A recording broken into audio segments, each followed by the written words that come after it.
right, we're going to finish 5.3 out today with the composite properties, and we're going to use some figures, and we're going to find some exact values, like sine of 15 and so forth, without our calculator. All right, so let's start off with figures. We have cosine of a plus b. That's what we want to find. All right, so our first thought is let's use our composite property. So cosine of a times cosine of b. And then we switch it, so it's minus sine a, sine b.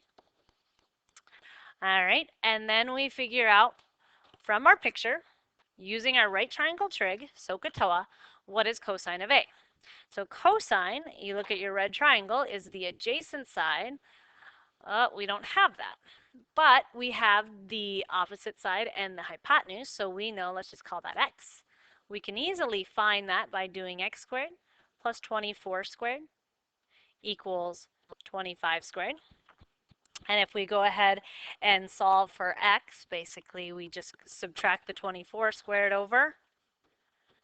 And if I subtract 24 squared over, I'm going to end up with x squared equals 49. Take the square root of that, I end up with 7. So I know this side is 7. So now I can say cosine of a is going to be the adjacent side, which is 7, over the hypotenuse, which is 25. And if I need to find cosine of b, now we're looking at the blue triangle because that's the b angle there. And the adjacent side to b is 15, and the hypotenuse is 17.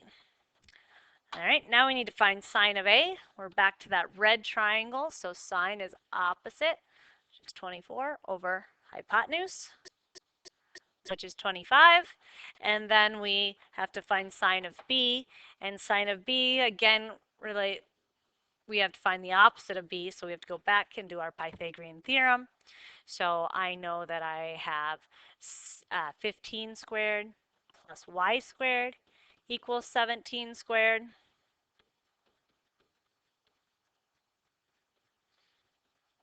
So I subtract 15 squared from both sides. I'm going to have y squared equals 64. And therefore, y will be 8. Okay, so that's going to be 8. And so our sine is going to be 8 over 17. Now all we have to do is go to our calculator and plug that in. So I have 7 divided by 25 times 15 divided by 17 minus 24 divided by 25 times 8 divided by 17. Hit enter, and that is my answer. Negative 0.2047. All right, let's look at another one. So I have sine of a plus b. So again, composite property tells me I'm going to do sine a, cosine b, same sign, so plus cosine a, sine b. It's the same figure. So we know that this side over here, the blue was 8 from the last one, and that the red adjacent side was 7. So sine of a is red triangle, opposite side of a is 24. Hypotenuse is 25. Cosine of b, adjacent side is 15.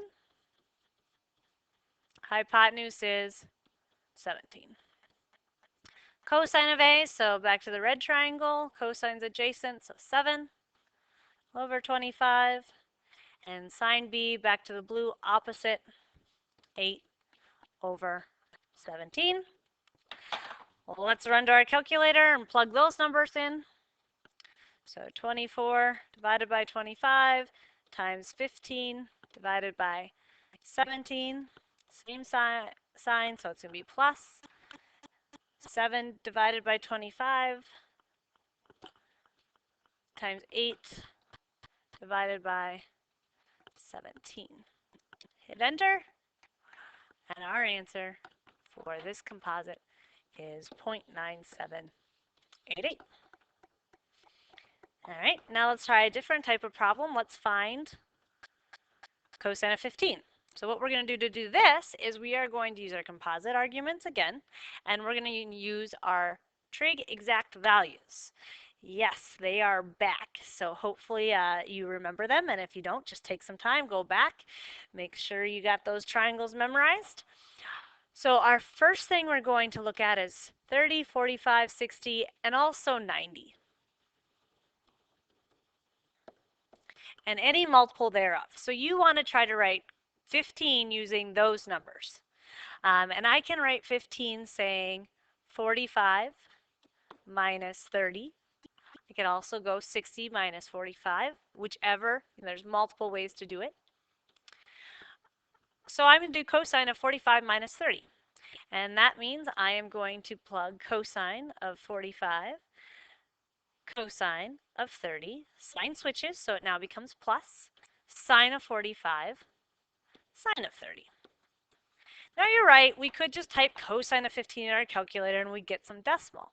But that decimal would never be an exact value. And if we need an exact value, we really want to do this, because the problem is if you round too early in a problem, by the end, you could be way off. So think about it, if you're building a bridge and you round way in the beginning, by the time you build that bridge, you might be so far off that it collapses. So exact values are very crucial. So we want to look at trying to do this without our calculator. Okay, cosine of 45. We know root 2 over 2. Hopefully you're saying these with me.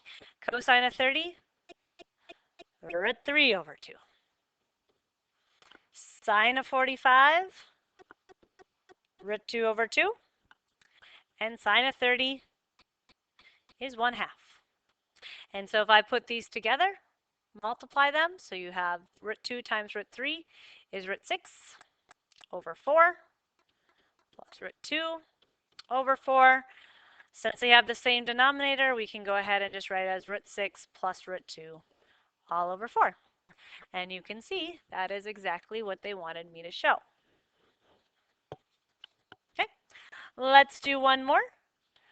If you think you can figure this out on your own, please pause the video and give it a shot.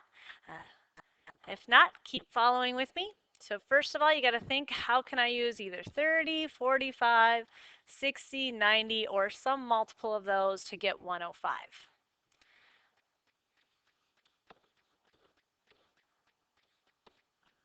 If I add 45 and 60,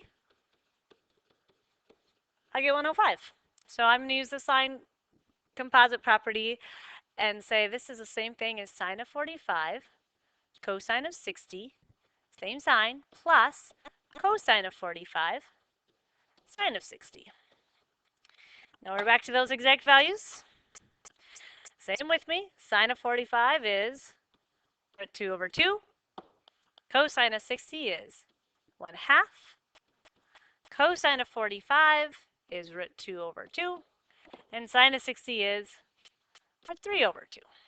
So now we're going to have root 2 over 4 plus root 6 over 4, which again is the same thing as root 2 plus root 6 all over 4.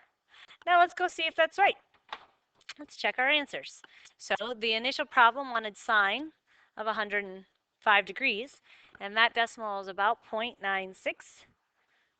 So then if 0.966, so if I want to see what is this approximately equal to, I do the square root of 2